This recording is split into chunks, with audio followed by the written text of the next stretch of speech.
ভঙ্গুর অর্থনীতি থেকে উত্তরণের চেষ্টা চলছে, তাই ধৈর্য ধরার আহ্বান জানিয়েছেন অর্থমন্ত্রী আমির খসরু মাহমুদ চৌধুরী। তিনি বলেছেন, প্রথমে অর্থনীতি স্থিতিশীল হবে, এরপর ধীরে ধীরে গতি ফিরবে।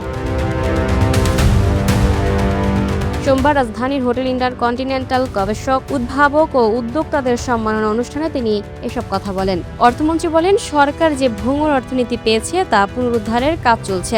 অর্থনীতিতে সংস্কার, নীতিমালা প্রণয়ন, নিয়ন্ত্রণ শিথিল ও বিভিন্ন প্রণোদনার উদ্যোগ নেওয়া হয়েছে। এসব পদক্ষেপের সুফল ধীরে ধীরে পাওয়া যাবে। তিনি আরও জানান, কর্মসংস্থান বাড়াতে সারা দেশে দক্ষতা উন্নয়ন কেন্দ্র গড়ে তোলার উদ্যোগ নেওয়া হয়েছে। বিশ্ববিদ্যালয়ের গবেষণা ও শিল্প খাতের মধ্যে দূরত্বের সমালোচনা করে আমির খসরু বলেন, দেশীয় গবেষণা ও বৈজ্ঞানিক প্রতিভাকে কাজে লাগানো না হওয়ায় বিদেশি প্রযুক্তি ও পরামর্শের উপর নির্ভরতা বেড়েছে। এতে বিপুল বৈদেশিক মুদ্রা ব্যয় হচ্ছে। এদিকে অনুষ্ঠানে বিভিন্ন খাতে উদ্ভাবনী গবেষণার জন্য 12 জন গবেষককে অর্থ ও পুরস্কার দেওয়া হয়। শিল্পের বিভিন্ন সমস্যার সমাধানে এসব অর্থ ব্যবহার করবেন তারা।